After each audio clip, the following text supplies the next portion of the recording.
वक्फ board एक ऐसा गैर सरकारी ऑर्गेनाइजेशन है जो हमेशा से ही विवादों में रहा है और इसके पीछे का कारण इसकी असीमित शक्तियां हैं। और इसी बात को देखते हुए 8 अगस्त को नरेंद्र मोदी सरकार ने वक्फ संशोधन बिल 2024 लोकसभा में पेश किया। For leave to introduce the Waqf Amendment Bill 2020. लेकिन सरकार के इस कदम ने पूरे देश में एक नए धार्मिक और राजनीतिक कंट्रोवर्सी को हवा दे दी। संविधान को खुद अपने पैरों तले रौंद रहे हैं और वक़्फ़ एक मुसलमानों का मजहबी अमल है। जनता इन हुकूक के लिए, कॉन्स्टिट्यूशन को बचाने के लिए दोबारा सड़कों पर आ जाएगी। This bill is just not against the constitution, it's against federalism, it's against a religious minority, it is against human. आप देश को बांटने का काम कर रहे हैं, जोड़ने का काम नहीं कर रहे हैं। आप दुश्मन हैं मुसलमानों के, उसका सबूत ये बिल है। अध्यक्ष महोदय, मैं इस बिल का विरोध करता हूँ। अब सवाल ये उठता है कि इस कंट्रोवर्सी के पीछे की असली कहानी है क्या? देश में क्यों बना वक्फ बोर्ड और इसे इतनी असीमित शक्तियां किसने दी? और सबसे बड़ा सवाल, क्या भारत में सभी धर्मों को एक समान कानूनी अधिकार दिए गए? आज की इस वीडियो में हम इन विवादों के पीछे के धार्मिक, राजनीतिक और कानूनी पहलुओं पर एक नजर डालेंगे ताकि इस संशोधन बिल पर अपनी राय आप खुद बना सकें और ये भी समझ पाएं कि देश धर्मनिरपेक्ष क्यों बना था। आज की ये वीडियो इन्हीं सवालों के आसपास रहेगी। बीच में आपको लग सकता है कि कुछ चीजें आउट ऑफ बॉक्स जा रही हैं, लेकिन जब वीडियो आप एंड तक देखेंगे तो आपको सब चीजें समझ आ जाएंगी कि कैसे एक दूसरे से रिलेटेबल है। वक्फ एक इस्लामिक या शरिया कानून की व्यवस्था है जो सेकुलर भारत में वक्फ बोर्ड के नाम से लागू है। जब कोई व्यक्ति अपनी संपत्ति को मुस्लिम जमात या धार्मिक काम से हमेशा के लिए अल्लाह के नाम पर दान देता है तो उस दान को वक्फ कहते हैं। और गैर मुस्लिम लोग भी अपनी संपत्ति को वक्फ के रूप में दान कर सकते हैं। अरेबिक टर्म्स में इन लोगों को धिम्मी कहा गया है। धिम्मी उन गैर मुस्लिम लोगों को कहा जाता है जो इस्लामिक शासन के अधीन शरिया कानून के हिसाब से अपना जीवन जीते थे। इतिहास में जब कोई मुस्लिम राजा गैर मुस्लिम राज्य पर कब्जा करता था तो वहाँ के वो लोग जो इस्लाम कबूल नहीं करते थे उन्हें धिम्मी का दर्जा दिया जाता था। धिम्मी लोगों पर जजिया नाम का एक कर लगाया जाता था जो उनकी सुरक्षा के बदले उनसे लिया जाता था। इस टैक्स को आप समझ लीजिए कि ये उनके धर्म के आधार पे लिया जाता था। अगर ये लोग अपना धर्म परिवर्तित नहीं करते थे तो उन्हें अपना धर्म मानने के लिए एक टैक्स या यूं कहें एक जुर्माना देना पड़ता था। पहले ये सब ईसाई, यहूदी और सोबियन के लिए यूज होता था, लेकिन भारत में इस्लाम के आने के बाद हिंदू, बौद्ध, जैन, सिख भी इस लिस्ट में शामिल हो गई। इस्लाम में वक्फ प्रॉपर्टी की देखभाल और मैनेजमेंट के लिए एक पूरा नियम बना हुआ है। जो व्यक्ति अपनी संपत्ति वक्फ करता है उसे वाकिफ कहा जाता है।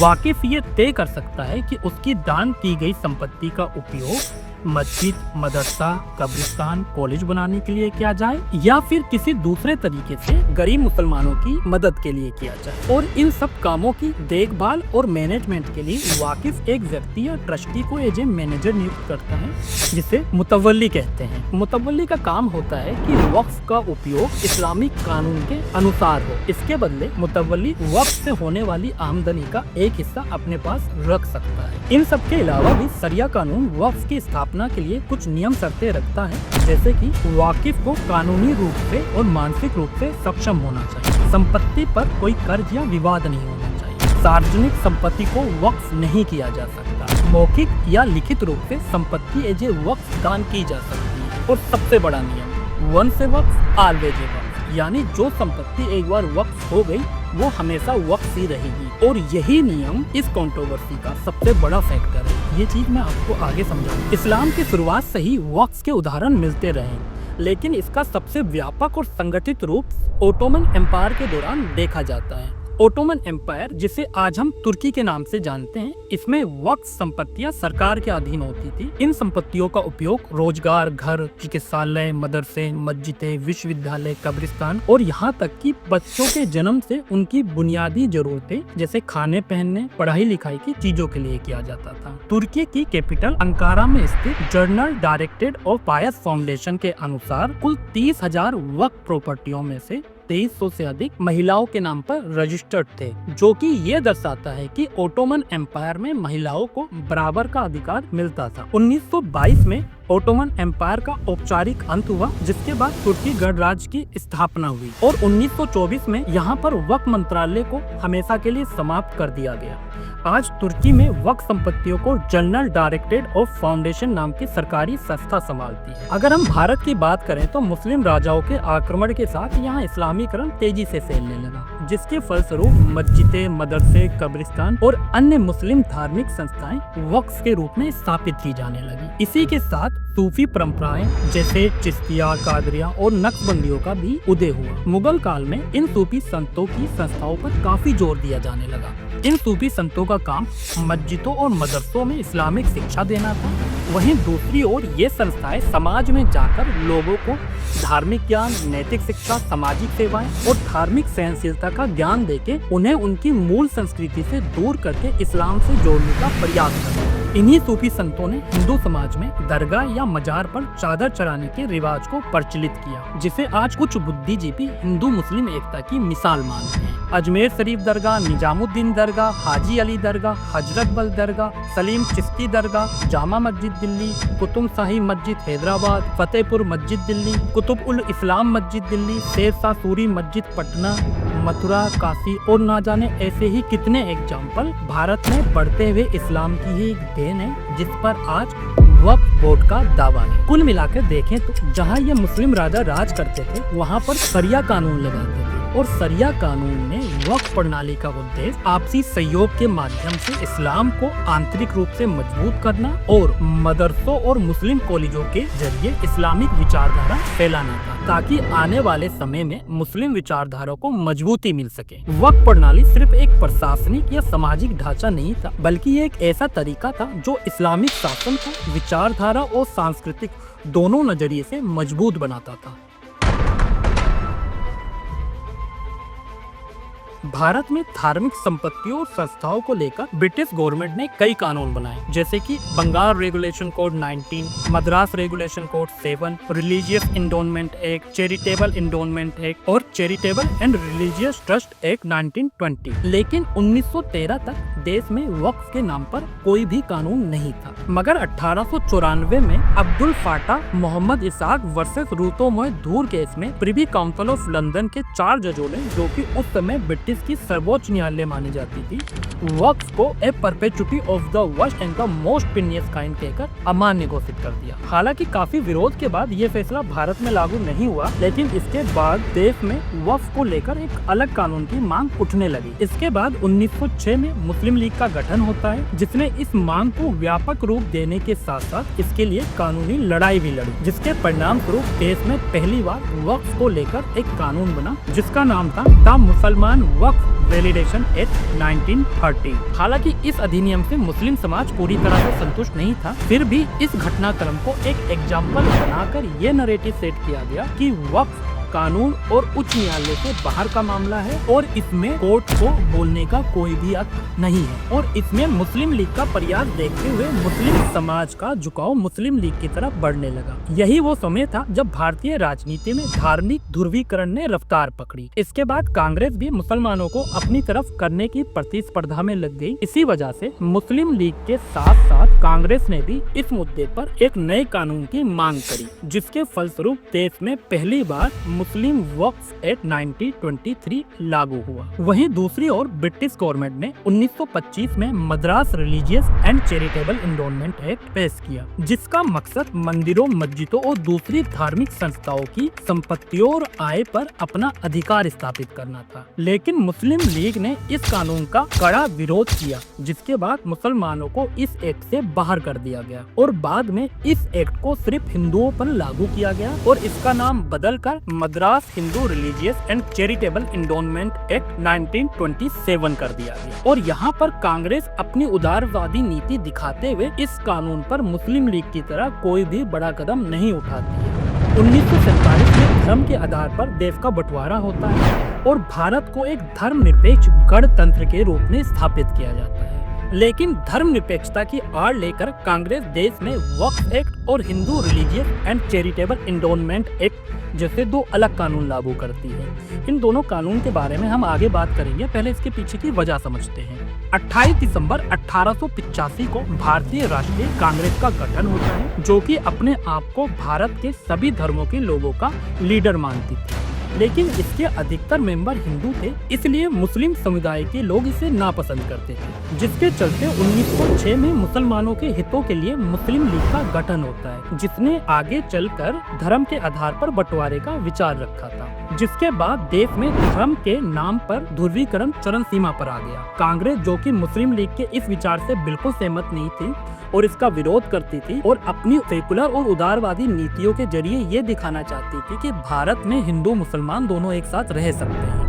इसी दौरान 1919 में जमीयत उलेमाए हिंद की भी स्थापना एक इस्लामी राजनीतिक पार्टी के रूप में होती है, और इसका भी मानना था कि देश की आजादी के लिए हिंदू मुस्लिम एकता बहुत जरूरी है। इसके बाद 1929 में आजाद मुस्लिम कॉन्फ्रेंस का गठन होता है, जो बहुत सारी मुस्लिम पार्टियों का एक ग्रुप था, और 1940 से 1947 तक जमीयत उलेमाए हिंद इसकी एक प्रमुख पार्टी थी। आजाद मुस्लिम कॉन्फ्रेंस इंकलाब जिंदाबाद, हिंदुस्तान आजाद, पाकिस्तान मुर्दाबाद और हम भारतीय और भारत हमारा घर है जैसे नारों पर जोर देता था, और इस संगठन ने मुस्लिम लीग का खुलकर विरोध किया और भारत में हिंदू मुसलमान दोनों को एक साथ रहने पर जोर दिया। इसी वजह से जमीयत उलेमाए हिंद, आजाद मुस्लिम कॉन्फ्रेंस और कांग्रेस भारत को एक सेकुलर कंट्री के रूप में स्थापित करना चाहते थे। क्योंकि कांग्रेस पार्टी उस वक्त भारत को रिप्रेजेंट कर रही थी और बड़ी पार्टी भी थी, तो इसके चलते जमीयत उलेमाए हिंद कांग्रेस को अपना समर्थन देने के बदले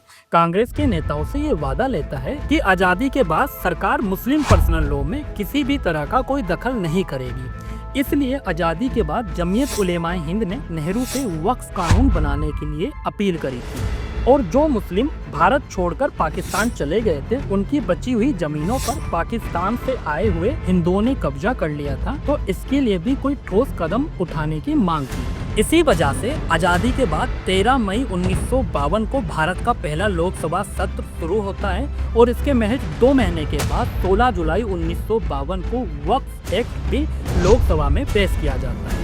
यह बिल मोहम्मद अहमद कामजी पेश करते हैं, जो कि उत्तर प्रदेश के सुल्तानपुर जिले के कांग्रेसी सांसद थे, और ये भी माना जाता है कि जमीयत उलेमाए हिंद ने इसका मसौदा तैयार करने में काफी मदद करी थी। शायद इसीलिए वक्फ एक्ट 1954 के सेक्शन 11 में जमीयत उलेमाए हिंद का जिक्र मिलता है। और ये सब काम कांग्रेस अपने आप को मुसलमानों का हितैषी दिखाने के लिए मौलाना अब्दुल कलाम आजाद, जो कि देश के पहले शिक्षा मंत्री थे, से विचार करने के बाद करती है। आखिरकार काफी विरोध और कुछ बदलाव के बाद 21 मई 1954 को ये बिल पारित कर दिया जाता है। इसके साथ ही पाकिस्तान जाने वाले मुसलमानों की संपत्तियां भी वक्फ बोर्ड को सौंप दी जाती हैं। बाद में 1959, 1964, 1969 और 1984 में इसमें संशोधन किए जाते हैं और इसे और अधिक शक्तियां प्रदान की जाती हैं। लेकिन संशोधन का ये सिलसिला यही नहीं थमता। इस कानून के कई सेक्शन जैसे 3R, सेक्शन 4, सेक्शन 5, 6, 13A और सेक्शन 27 शुरू से ही विवादों के घेरे में होने के बावजूद 1995 में वक्फ बोर्ड को एक बार फिर से असीमित शक्तियां दे दी जाती हैं। इन धाराओं पे हम आगे चर्चा करेंगे, और इस फैसले के पीछे की एक बड़ी वजह थी 6 दिसंबर 1992 को अयोध्या में बाबरी ढांचे के विध्वंस के बाद मुस्लिम समुदाय की कांग्रेस पार्टी के प्रति बढ़ती नाराजगी। 1996 के आगामी लोकसभा चुनाव को ध्यान में रखते हुए कांग्रेस ने मुस्लिम समुदाय का विश्वास जीतने के लिए वक्फ एक्ट में संशोधन करने की योजना बनाई। इसके तहत तत्कालीन प्रधानमंत्री पीवी नरसिम्हा राव की लीडरशिप में 22 नवंबर 1995 को वक्फ एक्ट 1995 को संसद में पारित किया गया, और इस एक्ट ने वक्फ बोर्ड को संविधान से ऊपर का दर्जा दे दिया। इसी तरह 2013 में फिर से एक बार 2014 के आगामी चुनाव को देखते हुए वक्फ एक्ट में संशोधन करके सेक्शन 104 जोड़ा जाता है, और इस संशोधन ने सरकारी प्रॉपर्टियों पर वक्फ बोर्ड के दावे को और मजबूत कर दिया। और इसी मकसद से 5 मार्च 2014 को यूपीए सरकार ने right to fair compensation and transparency in land acquisition, rehabilitation and resettlement act 2013 के सेक्शन 93 का यूज करते हुए दिल्ली की 123 सरकारी संपत्तियों को जानबूझकर अपने कब्जे में लेने से मना करके उसे वक्फ बोर्ड के हवाले कर दिया। हालांकि बाद में अदालत ने सरकार के इस कदम पर पूरी तरह से रोक लगा दी थी। आपको इन 123 प्रॉपर्टी की सूची डिस्क्रिप्शन लिंक में मिल जाएगी, आप जाके वहाँ चेक कर सकते हैं। और इन सभी संशोधनों और कदमों का उद्देश्य मुस्लिम समुदाय का समर्थन हासिल करना था। चलो अब हम वक्फ एक्ट के अकॉर्डिंग वक्फ बोर्ड के स्ट्रक्चर और उसके काम करने के तरीके को समझने की कोशिश करते हैं। देश में इस समय जो वक्फ के लिए कानून लागू है उसका नाम वक्फ एक्ट 1995 है। इससे पहले देश में वक्फ एक्ट 1954 लागू था। तो मैं आपको दोनों एक्ट के बारे में बता दूंगा ताकि आपको चीजें शुरू से समझ आएं। जब मैं 1954 बोलूंगा तो आप समझ जाना कि वक्फ एक्ट 1954 की बात हो रही है, और जब मैं 1995 बोलूंगा तो समझ जाना वक्फ एक्ट 1995 की बात हो रही है। 1954 की धारा 9 और 1995 की धारा 13 सभी राज्यों को वक्फ बोर्ड बनाने का निर्देश देती है। इसलिए आज देश के 30 राज्यों में 32 वक्फ बोर्ड हैं। उत्तर प्रदेश और बिहार में शिया और सुन्नी वक्फ बोर्ड अलग अलग हैं, क्योंकि इसके सब सेक्शन 2 के अनुसार अगर किसी राज्य में शिया वक्फ टोटल वक्फ संपत्तियों का 15% है तो उसके लिए अलग बोर्ड बनाया जा सकता है। 1954 की धारा 8 है और 1995 की धारा 9 के तहत केंद्र में सेंट्रल वक्फ काउंसिल बनाने का प्रावधान था। इसका काम राज्य वक्फ बोर्ड को सलाह देना और उसकी रिपोर्ट रखना था। इसी प्रावधान के तहत 1964 में सेंट्रल वक्फ काउंसिल का गठन हुआ। 1954 की धारा 11 और 1995 की धारा 14 जिसके अनुसार राज्य सरकारें वक्फ बोर्ड के सदस्यों की नियुक्ति करती हैं, और 1954 की धारा 13A और 1995 की धारा 16A में ये स्पष्ट है कि वक्फ बोर्ड का सदस्य मुस्लिम ही हो सकता है। वक्फ एक्ट सेक्शन 4 के अकॉर्डिंग राज्य सरकार एक सर्वे कमिश्नर नियुक्त करती है। इसका काम वक्फ संपत्तियों का सर्वे करना होता है। अगर सर्वे कमिश्नर को लगता है कि कोई प्रॉपर्टी वक्फ है तो वह उस प्रॉपर्टी पर रहने वाले व्यक्ति को बिना बताए उस संपत्ति की जानकारी राज्य सरकार को दे सकता है। वक्फ एक्ट के सेक्शन 5 के तहत सर्वे कमिश्नर से जो रिपोर्ट राज्य सरकार को मिलती है, राज्य सरकार उस सर्वे रिपोर्ट को वक्फ बोर्ड को भेजती है। बोर्ड इस रिपोर्ट को वेरीफाई करता है और इसे ऑफिशियल गैजेट में प्रकाशित करता है। यहाँ ध्यान देने की बात यह है कि जिनकी संपत्तियां वक्फ घोषित की जाती है उन्हें सीधे नोटिस देने का कोई भी प्रावधान नहीं है। 1995 की धारा 8 के अकॉर्डिंग इस सर्वे की कुल लागत, जिसमें वक्फ संपत्तियों की सूची और प्रकाशन का खर्चा भी शामिल है, इन सब का खर्चा राज्य सरकार देती है। वक्फ एक्ट सेक्शन 3 के सब सेक्शन R में एक वर्ड है वक्फ बाय यूजर। इसके तहत अगर वक्फ बोर्ड को लगता है कि कोई प्रॉपर्टी का उपयोग मुस्लिम धार्मिक कार्यों के लिए हुआ है, जैसे कि ईद पर नमाज पढ़ना, मजार, मस्जिद, कब्रिस्तान, या फिर किसी प्रॉपर्टी का मालिक मुस्लिम था और अब उसका कोई भी वारिस नहीं है, तो बोर्ड उस प्रॉपर्टी को वक्फ घोषित कर सकता है। 1954 की धारा 27 और 1995 की धारा 40। अगर वक्फ बोर्ड को विश्वास हो जाए कि कोई प्रॉपर्टी वक्फ है तो बोर्ड उस प्रॉपर्टी को वक्फ प्रॉपर्टी घोषित कर सकता है, भले ही उस पर कोई 200 साल से क्यों ना रह रहा हो। और इसके लिए वक्फ बोर्ड को कोई भी रिकॉर्ड या पेपर पेश करने की जरूरत नहीं है। और 1995 का सेक्शन 107 इसे सपोर्ट करके और मजबूत बनाता है। इसके तहत वन से वक्फ ऑलवेज वक्फ, मतलब वक्फ बोर्ड कितनी भी पुरानी प्रॉपर्टी पर अपना दावा ठोक सकता है, चाहे वो प्रॉपर्टी 500 या 700 साल पुरानी क्यों ना हो। इसका एग्जाम्पल मैं अभी आपको वीडियो में आगे दूंगा। 1995 की धारा 83 के अनुसार प्रत्येक राज्य सरकार को वक्फ से संबंधित विवादों के निपटारे के लिए एक या अधिक वक्फ ट्रिब्यूनल बनाने का अधिकार दिया गया है। 1995 की धारा 6 और 7 के तहत अगर किसी व्यक्ति की प्रॉपर्टी को वक्फ घोषित किया जाता है तो वो 1 साल के भीतर वक्फ ट्रिब्यूनल में अपनी अपील कर सकता है और वक्फ ट्रिब्यूनल का फैसला अंतिम माना जाएगा। मगर समस्या ये है कि लोगों को नोटिस ना मिलने के कारण उन्हें ये पता ही नहीं चलता कि उनकी प्रॉपर्टी वक्फ कब घोषित हुई थी। 1995 की धारा 85 कहती है कि ट्रिब्यूनल के फैसले को हाई कोर्ट या सुप्रीम कोर्ट में चुनौती नहीं दी जा सकती। इसके अलावा बर्डन ऑफ प्रूफ भी उसी व्यक्ति पर होगा जिसने केस किया है। 1995 का सेक्शन 104 भी, जो कि 2013 के संशोधन के जरिए ऐड किया गया था, अगर किसी सरकारी बिल्डिंग को वक्फ बोर्ड ने वक्फ घोषित कर दिया है तो उसमें काम कर रही सरकारी एजेंसी को वक्फ का नोटिस मिलने के 6 महीने के भीतर इसे वक्फ बोर्ड को लौटाना होगा। अगर संपत्ति सार्वजनिक उपयोग के लिए जरूरी है तो सरकारी एजेंसी मुआवजा या किराया देकर इसे उपयोग में रख सकती है। वक्फ बोर्ड भारतीय सेना और रेलवे के बाद देश में तीसरी सबसे बड़ी भूमि रखने वाला गैर सरकारी संस्था है और ये हाल कांग्रेस सरकार द्वारा बनाए गए कानूनों की वजह से हुआ है। इन्हीं कानूनों की वजह से 1995 के बाद वक्फ बोर्ड की संपत्तियों में तेजी से इजाफा हुआ है।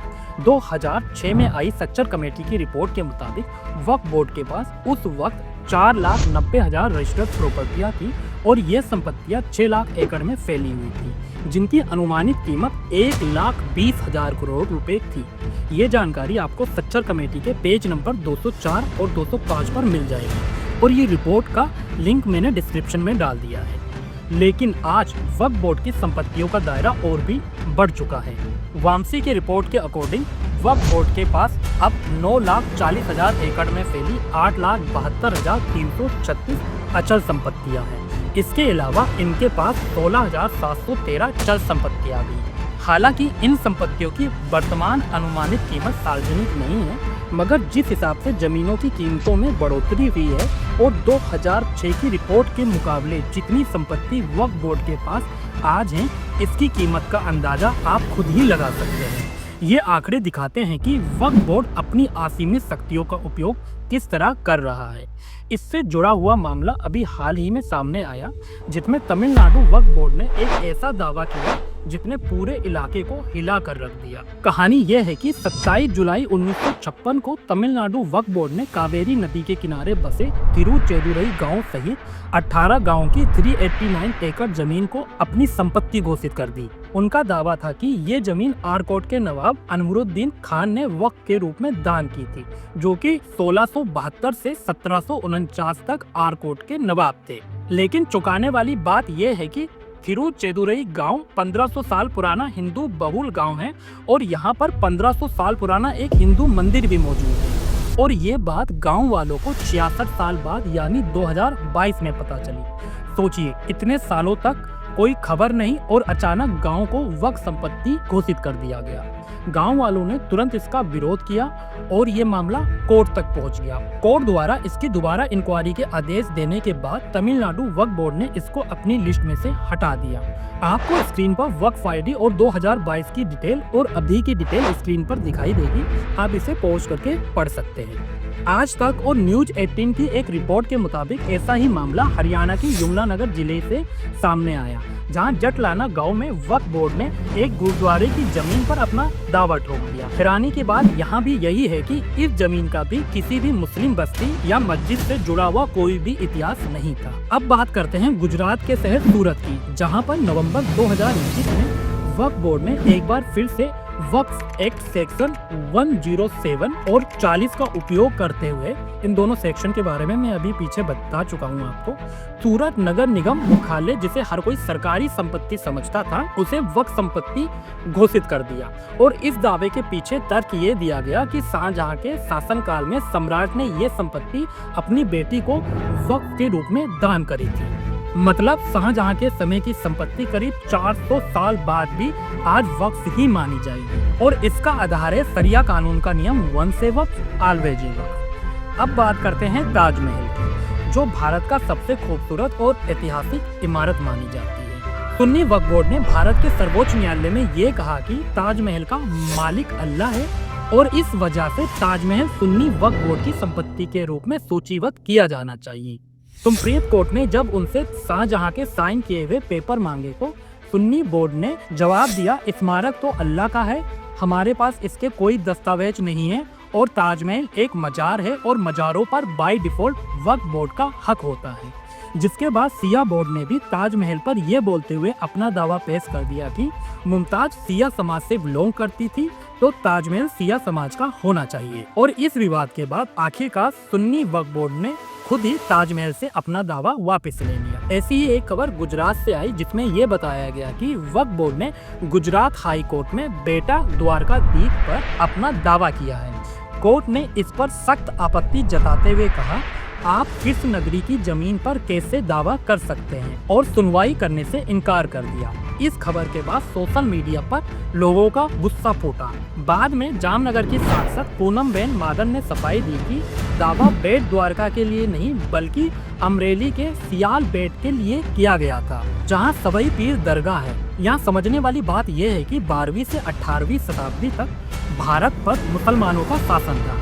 इस दौरान इस्लाम के प्रचार प्रसार के लिए कई नियम कानून बनाए गए। मंदिर तोड़कर मस्जिदें, ईदगाह, मजारे और कई धार्मिक संरचनाएं बनाई गईं। लेकिन सवाल ये उठता है कि क्या आज धर्म की आज़ादी के नाम पर इन स्थानों पर दोबारा अधिकार जमाना वक्फ की कानूनी लड़ाई है, या इसके पीछे कोई छुपा हुआ सीक्रेट कॉन्फ्लिक्ट है जिसने आधुनिक समय में अपने तरीके बदल दिए। उत्तराखंड और हिमाचल जैसे राज्यों में जगह जगह पर मजारे बनाना, सरकारी जमीनों पर नमाज पढ़ना, क्या ये सब इसी रणनीति का एक हिस्सा है? अब अगर कोई राजनीतिक पार्टी इस मुद्दे को सुलझाने और इसे पारदर्शी बनाने की बात करे तो कई नेता और पार्टियां इसे धर्म की राजनीति बताकर सेकुलरिज्म और संविधान को खत्म करने का आरोप लगाने लगती हैं। जब भारतीय संविधान बनाया गया तो उसमें सेकुलर या धर्मनिरपेक्ष शब्द शामिल नहीं था। ये शब्द संविधान में बाद में जोड़ा गया 1976 में 42वें संशोधन के जरिए। तब इसे संविधान की प्रस्तावना में जोड़ा गया था और इसको संविधान के हिंदी अनुवाद में पंथ निरपेक्ष कहकर वर्णित किया गया था। यहाँ पर पंथ निरपेक्षता का मतलब है कि राज्य का किसी भी धर्म से आधिकारिक संबंध नहीं होगा और सभी धर्मों के प्रति समान दृष्टिकोण रखा जाएगा। लेकिन संविधान की कॉपी हाथ में लेकर संविधान की बात करने वालों ने इसका कैसे उपयोग किया, इस पर एक नजर डालते हैं ताकि आप भारत के दोहरे सेकुलरिज्म और वोट बैंक पॉलिटिक्स के बारे में सच जान पाएं। पहले बात करते हैं संविधान में दिए गए कुछ मौलिक अधिकारों की, जो ये सिद्ध करते हैं कि देश संविधान से ही चलेगा और देश के सभी लोगों को एक समान कानूनी अधिकार पाने का हक है। ये संविधान के भाग 3 में दिए गए हैं। सेक्शन 13 ये कहता है कि संविधान लागू होने के बाद कोई भी कानून जो मौलिक अधिकारों का उल्लंघन करता है वह नल एंड वॉइड हो जाएगा। इससे ये सुनिश्चित होता है कि संविधान ही सर्वोच्च कानून है और धर्म के आधार पर भेदभावकारी कानून नहीं बनाए जाते। सेक्शन 14 सभी व्यक्ति को कानून के सामने समानता का अधिकार देता है। सेक्शन 15 ये स्पष्ट करता है कि राज्य किसी भी नागरिक के साथ धर्म, जाति, लिंग, वंश या जन्म स्थान के आधार पर भेदभाव नहीं कर सकता। सेक्शन 16 कहता है कि कोई भी नागरिक केवल धर्म, जाति, लिंग, वंश, जन्म स्थान या निवास या इनमें से किसी भी कारण से राज्य के किसी भी रोजगार या पद के लिए अयोग्य नहीं होगा। सेक्शन 27 के मुताबिक सरकार टैक्स पेयर का पैसा किसी खास धर्म या धार्मिक समूह के प्रचार, देखभाल या धार्मिक स्थल बनाने के लिए नहीं खर्च कर सकती और न ही अपने धर्म का पालन करने के लिए व्यक्ति से टैक्स ले सकती है। इस्लामिक कानून में जिसे जजिया कहा जाता है। ये चारों सेक्शन देश के सभी लोगों को एक समान कानूनी अधिकार देने का वचन देते हैं और ये भी बताते हैं कि देश धर्मनिरपेक्ष है। सेक्शन 25 धर्म की स्वतंत्रता का अधिकार। इसका सब सेक्शन 1 सभी व्यक्ति को विवेकानुसार किसी भी धर्म को मानने, उसका पालन करने, उसका प्रचार करने का अधिकार देता है, मगर लोक व्यवस्था, सदाचार, स्वास्थ्य और लोगों के सारे मौलिक अधिकारों को ध्यान में रखते हैं। लेकिन इसके सब सेक्शन 2A में राज्य सरकार को ये अधिकार दिए गए हैं कि वे धार्मिक कामों से जुड़े आर्थिक, सामाजिक, राजनीतिक या अन्य समान गतिविधियों को नियंत्रित करने के लिए कानून बना सकते हैं। संविधान के सेक्शन 26 में धार्मिक कार्यों के मैनेजमेंट की आजादी दी गई है। इसके तहत किसी भी धार्मिक या धर्मार्थ उद्देश्य के लिए संस्थाएं बनाने और उसका पोषण करने का हक, अपने धार्मिक कार्यों का मैनेजमेंट करने का अधिकार, संपत्ति चाहे वो चल हो जैसे पैसा या सामान या अचल जैसे जमीन या बिल्डिंग, इसका अधिग्रहण करने और इसका मालिकाना हक रखने का अधिकार। ये दोनों सेक्शन देश के सभी लोगों को धार्मिक आजादी का अधिकार देते हैं, लेकिन लॉ और सोसाइटी के दायरे में रहेगा। सेक्शन 25 के सब सेक्शन 1 और सेक्शन 26 के अधिकारों का उपयोग करते हुए मुस्लिम संगठनों का मानना है कि मुस्लिम पर्सनल लॉ हमारा धार्मिक मामला है, इसलिए हमारे इंटरनल अफेयर में संविधान का दखल हमारी धार्मिक आजादी का हनन होगा। इसलिए कांग्रेस ने आजादी के बाद भी देश में the Muslim personal law application act 1937 को लागू किया और the Muslim personal law application act 1937 का सेक्शन 2 वक्फ का अधिकार देता है और मुस्लिम पर्सनल लॉ के तहत वक्फ एक धार्मिक मसला है। इसलिए सेक्शन 25 के सब सेक्शन 2A का उपयोग करते हुए वक्फ एक्ट बनाया गया, जिसके तहत वक्फ बोर्ड की स्थापना की गई और वक्फ संपत्तियों का सारा कंट्रोल मुस्लिम समुदाय के हाथ में दे दिया गया। मगर मुस्लिम पर्सनल लॉ को देश में लागू करना तो खुद संविधान के सेक्शन 13 का उल्लंघन है, जो कि कहता है कि संविधान ही सर्वोच्च कानून है और धर्म के आधार पर भेदभावकारी कानून नहीं बनाए जा सकते। वहीं दूसरी ओर सेक्शन 25 के सब सेक्शन 2 का उपयोग करते हुए देश में Madras Hindu religious and charitable endowment act 1927 को लागू किया जाता। बाद में 1951, 1954 और 1959 में इसमें संशोधन करके इसे इतना मजबूत बनाया गया कि हिंदू मंदिरों और धार्मिक संस्थाओं की संपत्तियों का पूरा नियंत्रण राज्य सरकार के पास चला गया और सरकार मंदिरों से टैक्स भी लेने लगी। इसी वजह से राज्य सरकार पर यह आरोप लगता रहा है कि वह मंदिरों का पैसा अन्य कार्य में उपयोग करती है, जिससे ये पैसा हिंदू समाज के कल्याण के लिए पूरी तरह खर्च नहीं हो पाता है। ये अधिनियम अब Tamil Nadu religious and charitable endowment act 1959 के रूप में जाना जाता है और भारत के अन्य राज्यों में भी इसी तरह के कानून दूसरे नामों से लागू है। ये एक्ट आज के समय पे 36,425 मंदिरों, 56 मठों, 1721 विशेष बंदोबस्तियों और 189 ट्रस्ट को कंट्रोल करता है। वक्फ एक्ट और Hindu religious and charitable endowment act के अधिकारों को कंपेयर करें तो संविधान के सेक्शन 14, 15, 26 और 27 का उल्लंघन है। 27 का उल्लंघन इसलिए क्योंकि हिंदू व्यक्ति अपनी हिंदू मान्यताओं के हिसाब से मंदिरों में दान देता है और इस दान की गई संपत्ति पर टैक्स लेना कहीं न कहीं जजिया लेने के ही समान है।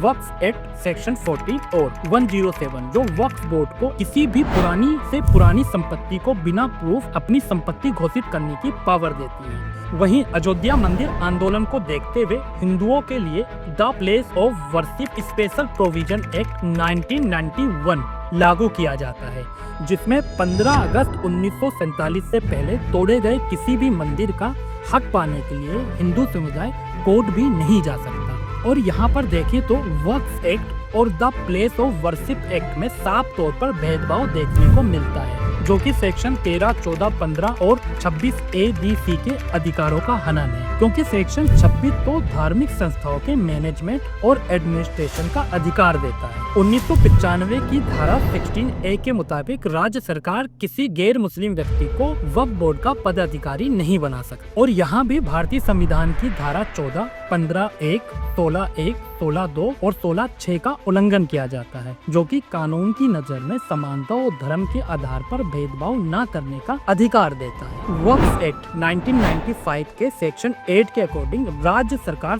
सर्वे और सूचियों के प्रकाशन की लागत का खर्चा खुद भरेंगी, लेकिन सरकारी राजकोष में पैसा पब्लिक के टैक्स से आता है और वक्फ तो मुस्लिम लॉ के हिसाब से एक धार्मिक मामला है। तो क्या ये संविधान की धारा 27 के खिलाफ नहीं है, जो क्लियर ये कहती है कि राज्य किसी भी धार्मिक मामले में टैक्स पेयर का पैसा खर्च नहीं कर सकता? और क्या ये सेकुलरिज्म की हत्या नहीं है, क्योंकि सेकुलरिज्म जिसका संविधान के हिसाब से मतलब है कि राज्य का किसी भी धर्म से कोई आधिकारिक संबंध नहीं हो सकता। वक्फ एक्ट सेक्शन 6(7) के तहत आप वक्फ बोर्ड के किसी भी मामले में वक्फ ट्रिब्यूनल में ही अपील कर सकते हैं और ट्रिब्यूनल के फैसले के खिलाफ आप सर्वोच्च न्यायालय नहीं जा सकते।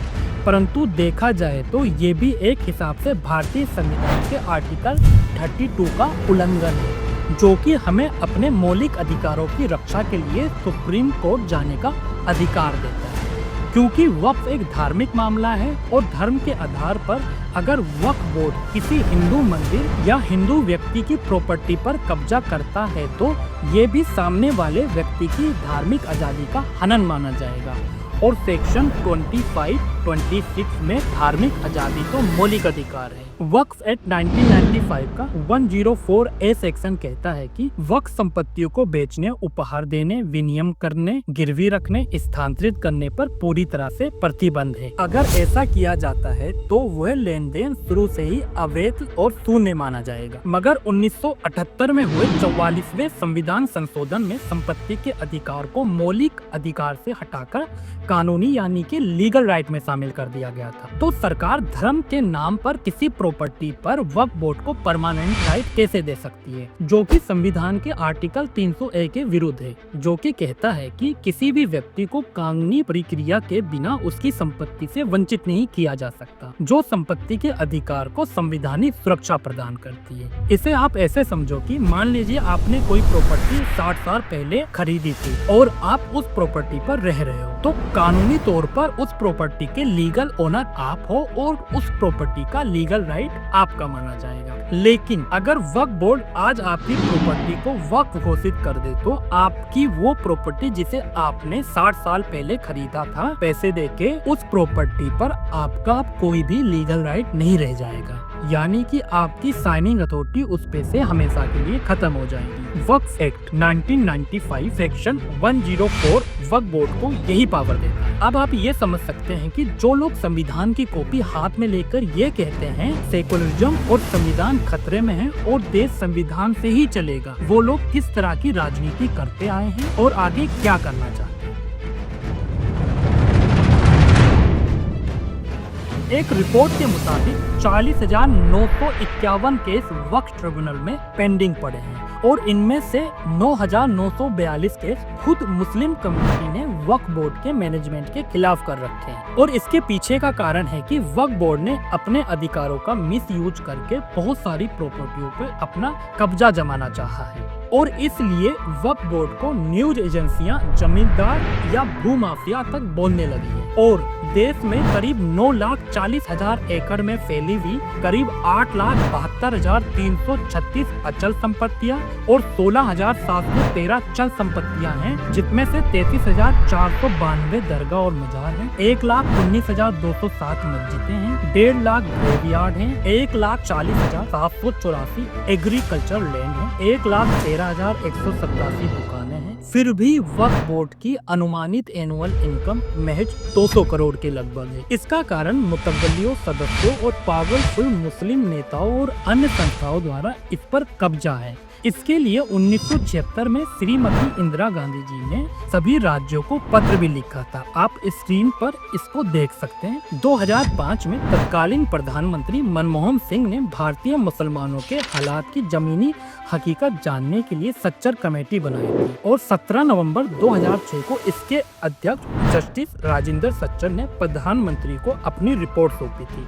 इस रिपोर्ट के मुताबिक उस समय वक्फ बोर्ड की इनकम 143 करोड़ थी, जबकि उस समय वक्फ बोर्ड की इनकम 12,000 करोड़ या उससे अधिक होनी चाहिए थी। इन सभी खामियों को देखते हुए बीजेपी सरकार ने लोकसभा में वक्फ अमेंडमेंट बिल 2024 पिछले साल पेश किया था और वक्फ एक्ट 1995 में 40 बदलाव के प्रस्ताव भी रखे गए हैं, जिसके जरिए वक्फ बोर्ड के कामकाज में और जवाबदेही में पारदर्शिता बढ़ाना है।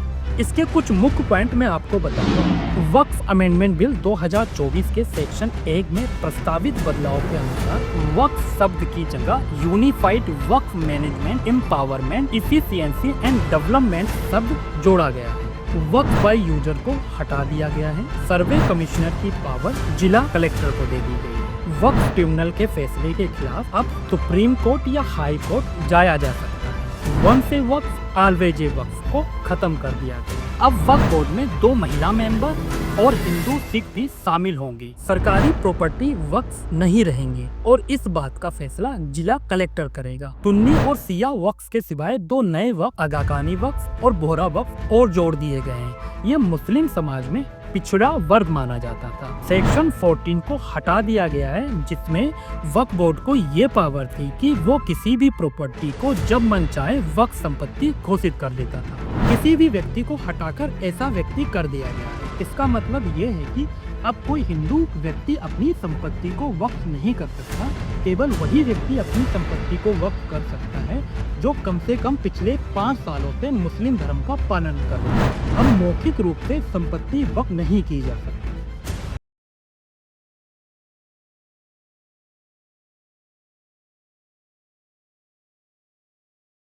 इसी तरह की वीडियो के लिए हमारे चैनल को सब्सक्राइब करें और लाइक करें और हो सके तो ज़्यादा से ज़्यादा लोगों को शेयर करें। मिलते हैं ऐसे ही किसी दूसरी वीडियो में। जब तक के लिए आप अपने जीवन का ख्याल रखें। जय श्री महाकाल।